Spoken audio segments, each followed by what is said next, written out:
Coming up on Locked On Dodgers, prospect ranking season has begun, and we have two lists out with some differences of opinions on some of the Dodgers. So we're going to talk about that, and we're going to talk about some content ideas for the Dodgers to do during this lockout. So let's get Locked On Dodgers.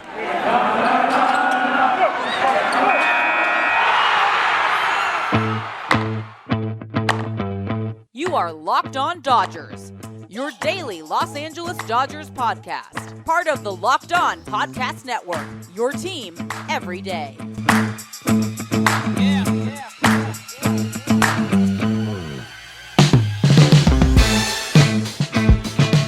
Hello, Dodger fans. I am Jeff Snider of Baseball Essential, and this is Locked On Dodgers, part of the Locked On Podcast Network, your team every day. Vince and I are doing a split episode, so he'll be with you for the second half of this show. Thank you for making Locked On Dodgers your first listen every day. Remember, this show is free and available on all podcast platforms and on YouTube simply by searching for Locked On Dodgers. This is the daily podcast covering the Los Angeles Dodgers, bringing you the smart fans' perspective on our boys in blue. And as I said at the beginning, it's prospect ranking season, and we've had in the last couple days, we've had two different prospect lists come out. Baseball America came out a couple days ago, and then yesterday, maybe day before, Baseball Prospectus put out their list. And they agree on some things. They both agree that the Dodgers' top three prospects are, in some order, Diego Cartaya, Bobby Miller, and Miguel Vargas.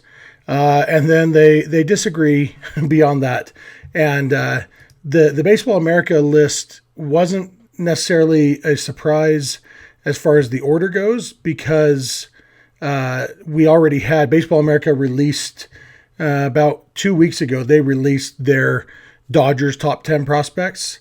And so we knew what order they had the Dodgers guys. The only question was how many of those 10 would be in their overall top 100.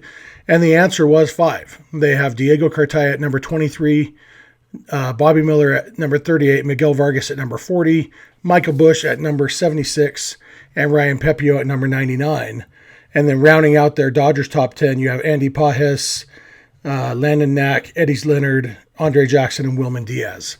On the Baseball Prospectus side, they only have 4 Dodgers in their top 100, and only 3 of them are the same as the 5 that Baseball America had. They have Miguel Vargas as the Dodgers' top prospect at number 36 overall, then Diego Cartaya at 55, Bobby Miller at 63, and then Andy Pajes at 68. And so overall, Baseball Prospectus is more down on the Dodgers. Basically, they have Vargas a little bit higher than Baseball America had, and they have everybody else quite a bit lower. I guess Andy Pajes is higher for Baseball Prospectus because he wasn't on Baseball America's top 100, but the others all dropped down a little bit, and they only have 4 in the list. And so we're just going to talk about, this is 7 different guys who, is that right? 6 different guys who are listed on some of these lists. And so we're going to talk a little bit about some of these guys and what to expect. We'll probably over the next couple months have conversations with a few different people who are more expert on prospects than we are. But these are some of the big names that we do pay some attention to. Miguel Vargas is one who's pretty exciting in some ways. Basically, the dude can hit, and that's really what it boils down to. He's only 22 years old, just turned 22 in November. So he played last year at age 21, and he's out of Cuba, and he spent half the season, or I guess a third of the season in high A at Great Lakes, and he raked, and then he got promoted to Double A, where he continued to rake. Basically had basically the same performance at Double A that he had at high A. When he's at Tulsa, he's basically 3 years younger than the average age in that league. And so for him to come in and bat 321, 387 on base percentage, 523 slugging percentage, 16 homers in just 370 plate appearances, when he's 21 years old in a league where the average age is about 24, pretty darn impressive. And so it's not surprising that he is pretty high on some lists. It was a little bit surprising that BP had him as their top Dodgers prospect, maybe, because Diego Cartaya and Bobby Miller are maybe a little bit flashier names. I'm going to talk about Cartaya and Miller both in a minute. But yeah, Miguel Vargas is one who's kind of flown under the radar a little bit maybe. And the big knock against him because we know he can hit. He's even, he's cut down. He doesn't strike out a ton. He only had 89 strikeouts and 542 total plate appearances, which is a totally manageable, reasonable number for this day and age of baseball. His hitting, it's really, obviously nobody's a perfect hitter, but he doesn't have many more big strides he needs to make offensively. He made that jump when, he only hit in 2018. 2018, he only hit 2 home runs. 2019, he only hit 7 home runs. And then in 2021, he hit 23 homers. So hitting for power was kind of the last big step he needed to take. And some of that came from filling out, and some of it came from adjusting his hitting approach. But I'd go so far as to say is he could hold his own in the big leagues right now offensively.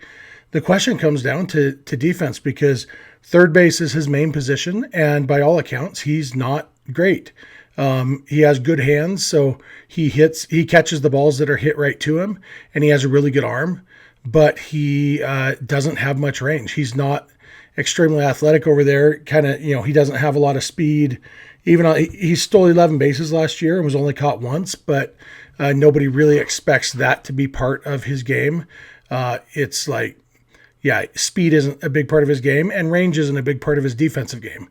And so there are questions about whether he can stick at third base. And that's a big question when you're a third baseman, because the alternatives are less valuable positions.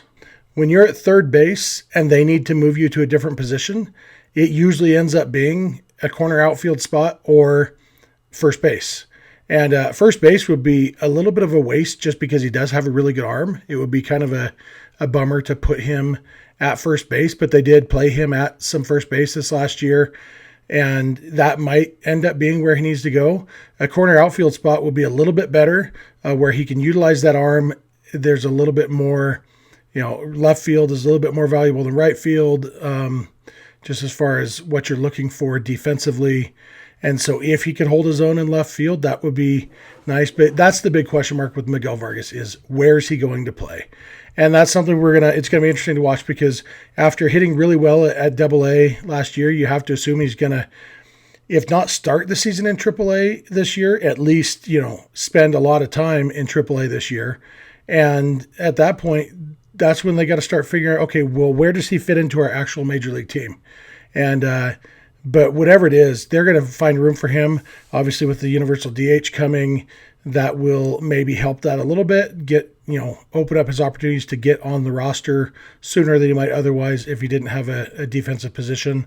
But Miguel Vargas, it's fun to see the big national prospect ranking organizations talking about Miguel Vargas and picking up on what a good hitter he is. And so that's exciting for the future. The other... I'm going to take a quick break. I'm going to come back in a minute. I'm going to talk about, Cartaya and Miller and Bush and Pepio and Pajes. But I want to thank you all for making Locked On Dodgers your first listen every day. It means a lot to us. We hope you'll continue to do that and keep it Locked On Dodgers. Hey, it's a new year, and that means New Year's resolutions. And if one of your resolutions is to eat better, the answer is Built Bar, because it tastes delicious. It tastes like a candy bar, but it's good for you. It's got a ton of protein, low calorie, low sugar, low carb, high protein. I said high protein. I guess it's so high that I said it twice. Compare that to an actual candy bar that's just high calorie, high sugar, high carb, and no protein at all. Just a lot of guilt. Well, Built Bar is going to have something you like. They're all covered in 100% chocolate.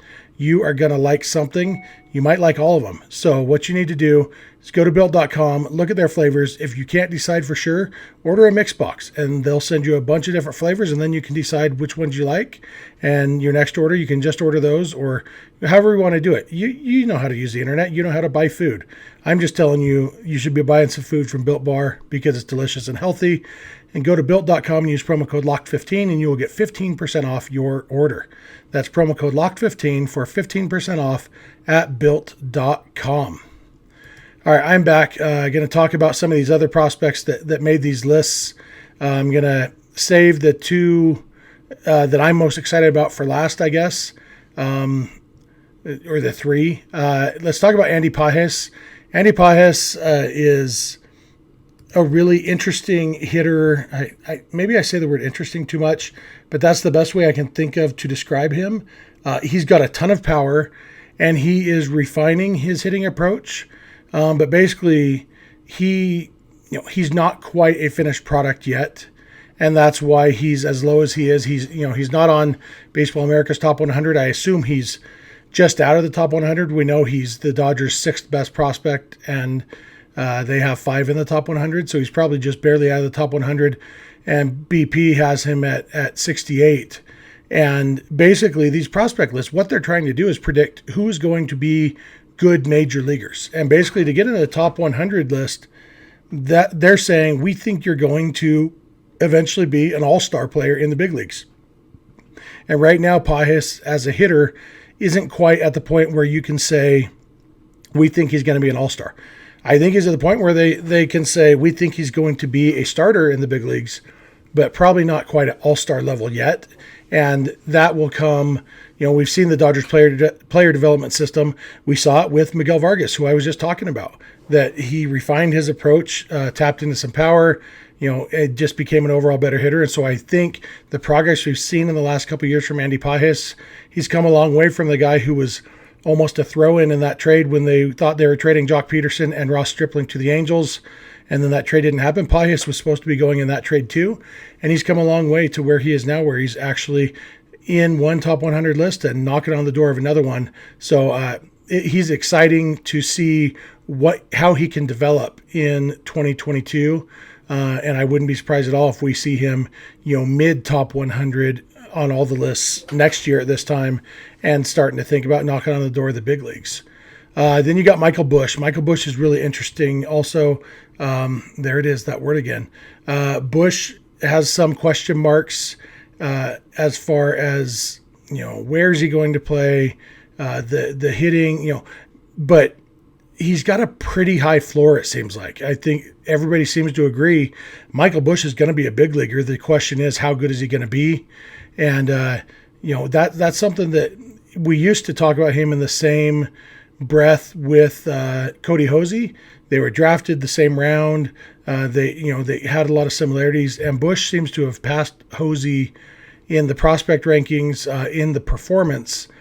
And I think we're going to see him again. He's another guy like Pages who we're going to continue to see development in 2022. And by the end of the year, he's going to be a guy we're talking about, wow, he's just about big league ready. We got to start finding a spot for him. I think you get Ryan Pepio, who didn't make Baseball Prospectus's list, and he's number 99 on Baseball America's list. And, we've had Pepio on the show. Great dude, really smart pitcher, and really aware of his, skill set.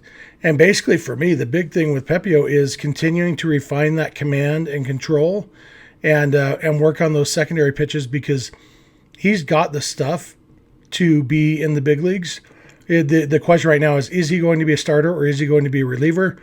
And a lot of that's going to come down to the development of that third pitch and how that continues to go. And then just showing that he can continue to do it repeatedly, go out there every fifth day. Obviously, he has the most value if he can be a starting pitcher. I think stuff-wise, he's a mid-rotation starter, which is really, really valuable. He's the kind of guy, you can plug him in as a third starter if he can develop that third pitch. And it's easy to see why people are excited about Ryan Pepio, because when you watch him pitch, you watch his stuff, it's really, really good. And knowing what the Dodgers do with player development, it seems like it's only going to get better. And he's a guy who, we talked about him. We've talked about him many times, but Brandon Gomes talked about Ryan Pepio and as a guy who he called him extraordinarily talented and a guy who they expect, or hope that he's going to contribute at the big league level in 2022. And that's, I think, what we can expect from Pepio. The question is going to be long-term, what role is he going to be in? Which leads us to Bobby Miller, who is kind of the same question marks as Pepio, except he's a little bit more advanced, a little bit farther along on that way. And I thought there was a interesting thing that Kyle Glazer, so True Blue LA, an SB Nation blog, they did a little interview with Kyle Glazer from Baseball America about 6 months ago. And they asked him specifically about Bobby Miller. They asked, where is he in terms of his development, and do you think he can be a mid-rotation or higher prospect in 2023? And Kyle Glazer said, Miller made great strides even in limited innings this year. He tightened up his slider and really focused on developing his changeup with a lot of success. There's no question in anyone's mind that he can be a mid-rotation starter. The only question is if he'll become a front-of-the-rotation starter. He's at least a number 3 with a very real chance to surpass that. That said, a huge part of being a front-of-the-rotation starter is being able to take the ball every 5 days and consistently pitch deep into games. The Dodgers were extremely cautious with pitcher workloads throughout the organization this year, and as such, Miller completed 5 innings only once in 13 outings. Showing he can consistently hold his stuff and command through 6 or 7 innings and deploy his weapons properly to get through the order a third time are going to be critical for him. Because of his limited workload this year, it's hard to say he'll be pitching in the middle of the Dodgers rotation by 2023. It's probably going to be a little slower to where he focuses on building innings next year, maybe makes his major league debut but with an innings limit, and then the reins start to come off in 2023 and he becomes a full-fledged rotation member with no restrictions in 2024. He could accelerate that path, but the lack of innings means it might take more time than expected for him to reach that mid-rotation or higher potential he has. And that, that basically sums it up for Miller. We talked about the other day, I said I wouldn't be surprised to see Miller in a relief role in 2022 with the Dodgers. And, with what Glazer's talking about, with him being on an innings limit, that might be a good way to do that. Get some of those innings in the big league bullpen. The question is whether they're going to want, if they do think of him long-term as, a number 2 starter, do you want to put him in the bullpen? But, they did that with Walker Buehler. He came up and he pitched out of the bullpen.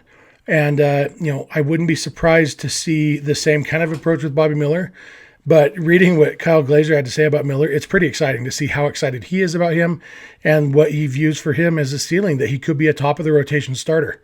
That's a big deal to say about somebody in the minor leagues, and so it's understandable why Baseball America has him at number 38. Baseball Prospectus has him at number 63 overall. Maybe they're not quite as high on him. And then the last one we want to talk about is Diego Cartaya. Diego Cartaya, Baseball America has at 23. BP has him at 55.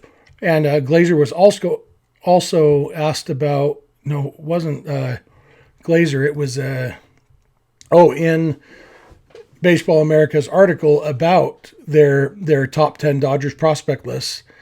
They said about Cartaya, though only 20 years old, Cartaya is a big physical masher who is a force at the plate. He's an extraordinarily mature hitter who expertly manages the strike zone, recognizes pitches out of the hand, and makes ear-ringing contact with controlled, powerful swings. Dude can hit. And Baseball America gave Cartaya overall a 65 grade. If you're not familiar with the scouting scale, it's a 20-80 scale. 50 is considered average. And they grade him as a 65 overall, which is just ridiculous. I mean, what they're saying is we expect Diego Cartaya to be a perennial all-star in the major leagues. And Dodgers already have one great catcher, and they've got this guy coming up who, Cartaya only played at low A last year. I don't think he even got up to high A. Then he had an injury. He was only 19 during the season, and he had an injury, so he missed the last couple months. Looks like hamstring and back issues. So there's some health things. I don't think we should expect Cartaya in the big leagues for a couple years still, but it sounds like when he gets there, the sky's the limit for what he can do. And that it's easy to see why Baseball America has him at number 23. BP has him at number 55. And overall, hard to not be excited about Diego Cartaya. So in the order that I'm excited about them, I think I'd go with Cartaya. Actually, pretty close to what Baseball America has. I'd go Cartaya, Miller, Vargas, Pepio, and then kind of Bush and Pajes kind of on that next tier for me of what I'm excited for. But the thing I'm most excited for is to see what these guys can do in 2022 to further their progress with the Dodgers player development system, and to see what people are saying about them 6 months from now, 8 months from now, and where they are in their development, because the Dodgers have a really good track record, and with what they're working with these guys, it could be really, really fun. So that's about it for me. Vince is going to come and talk about some content ideas for the Dodgers to keep us entertained during this lockout. So thank you again for making Locked On Dodgers your first listen every day, and Vince will be along in a minute. BetOnline wants to wish you a happy new betting year. It's 2022, and BetOnline wants to be where you put your sports wagering action on in 2022 as teams continue their marches to the playoffs and beyond. They've got a brand new website you can check out. And guess what? Right now, you can get a 50% welcome bonus on your first deposit after using the promo code Locked On at BetOnline. Just head over to BetOnline on your laptop or mobile device, sign up, put a deposit, get 50% on top of that with the promo code Locked On. From football, basketball, hockey, boxing, and UFC, right to your favorite Vegas casino games. Don't wait to take advantage of all the amazing available offers for 2022. BetOnline is the fastest and easiest way to wager on all your favorite sports. BetOnline, where the game starts. Yo, Dodger fans, Vince here to close out today's episode. A shout out to Jeff holding down the first half. And I'm here to talk about some Dodgers content ideas as we are currently in a lockout and they cannot work with the players on the major league team. And what we've seen so far is I talked about Andre Ethier earlier this week or last week about being the Dodgers ambassador. They did like kind of the day in the life of that they did with the players last year. They did one with Kirsten Watson the other day. And it got me thinking about other things the Dodgers can do in order to provide some entertainment and help themselves out in terms of content and content creation. And the first part really goes hand in hand with the first half of this episode, which is getting some of these prospects involved. Go to Bobby Miller, teach us about Bobby Miller. He's not on the 40-man roster. He can do content with the Dodgers. Teach us about some of these prospects because I think that's really where the Dodgers can win. Teach us about some of these people of the future. Obviously, it's hard because they're prospects, and you never know if they might get traded, whatever the case, blah blah blah. But at the end of the day, like that could be anybody. Anybody could get traded at any point theoretically. So there's no worry to be scared about it. I'd love to know more about Bobby Miller. I'd love to go see him in his hometown or getting ready for the season or whatever the case is. Diego Cartaya, another one who, would also fill that role who's not on the 40-man roster. There's a bunch of Dodgers prospects that can fit that role and would be, I'd love to see and learn more about them. And I'm sure a lot of these other, fans would too. There's fans that are deep into it that know all about these prospects and know about their stories and backgrounds and everything. But there's probably a lot of fans that don't, and fans that are looking for content this offseason. I mean, even Ryan Pepio is not on the 40-man roster. You can go talk to him and we can find out more about him. He's definitely gonna help out this season coming up. Bobby Miller, you got all the drafted guys from the other year, Clayton Beater and Jake Vogel, who didn't have the craziest year down there in Rancho, but still a name that people would recognize. You could even go down just the top prospect rankings and go meet one of them. I know that's probably a lot easier said than done, but I'd love for some prospect content to come from this. Obviously, they would have to be on board, but I don't see a reason why they wouldn't be on board. A lot of these guys, exposure is a great thing, and especially getting exposure from the team that you might one day play for. So get introduced to fans early on and go from there. So prospect content, would love to see some of that.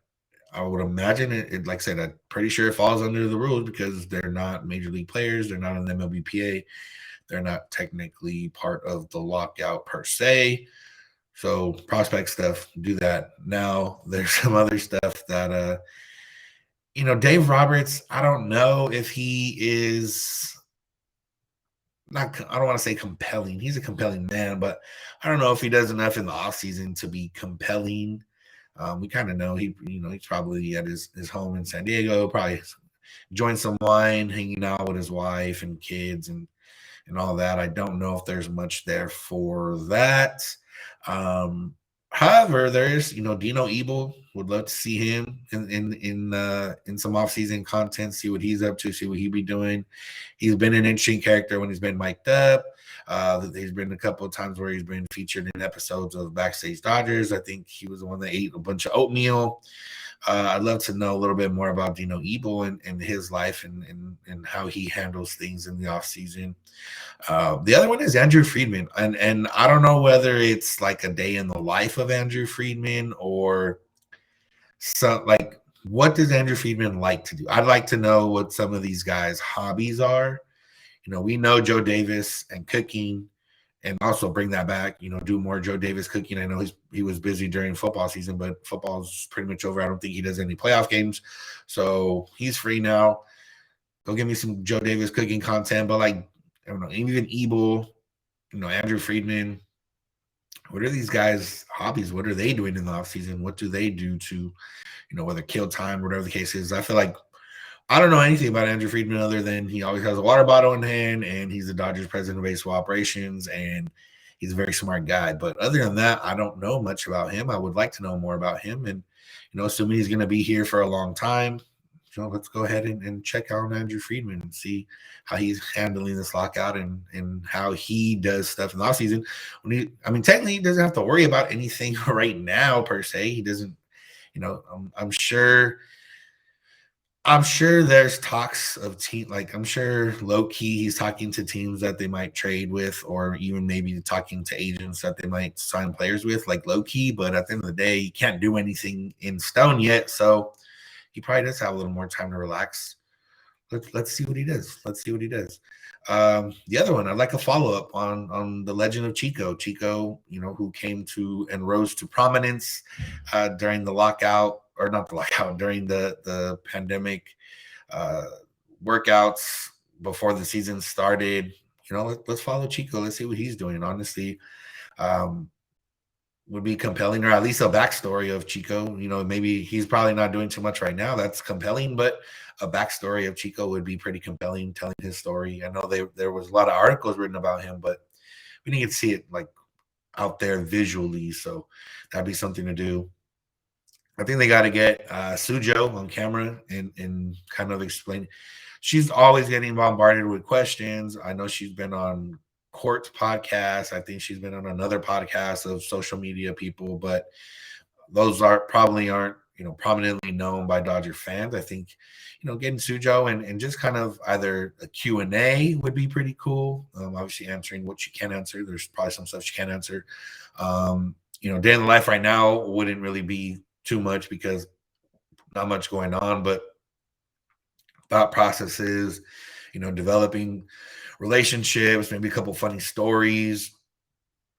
Hey, when do you know that when trades are going down, or how do you stay, quiet about it? She's answered some of these questions before, but like I said, in a greater setting within the Dodgers organization, on Dodgers social pages, I think a lot of people would enjoy that and figure that out. And then I don't know, forgive me if it's a known thing, but whoever's in charge of promotions, I'd love to see the thought process there too, like how they come up with promotions, how they decide who gets a bobblehead, how they decide what they're going to give out, and all that case, which word I would stick in my advocacy for blankets to come back again. But that, even all that goes into that, it might be boring for some people, but some people might be into it, and that's just the way it goes. It's a matter of, it's interesting. How do they come up with this stuff? And yeah, some of it might not do so well. Some of this might flop, but there's also a dedicated group of fans that are going to watch anything the Dodgers put out. And that's what we're here for. We need some content. I'm sure it might be a little too late for some of this stuff because I'm sure they're expecting the lockout to end in the next month or so, which hopefully it does. But if not, get the wheels in motion. Let's see some of this stuff played out. There's probably some other stuff we can find. We can go back in old players and stuff like that. But start off there. That's the content I'd like to see here in this offseason while the lockout's happening. And that's going to do it for today's episode. I want to thank you for making Locked On Dodgers your first listen of the day every day. We are on YouTube and wherever you find podcasts. You can find us on social media, Twitter and Instagram at Locked On Dodgers. Jeff is on Twitter at Snider. I'm Evan Samperio. You can always get a hold of us via DM on any of those accounts. You can also get a hold of us via email, lockedondodgers@gmail.com. or via text voicemail at 323-863-LOCK. That's 5625. We're here every weekday morning, and we hope you'll be with us when you get in your car or if you're at home. Tell your smart device, play a podcast, Locked On Dodgers. And remember, you don't have to agree. You just have to listen. Have a good one.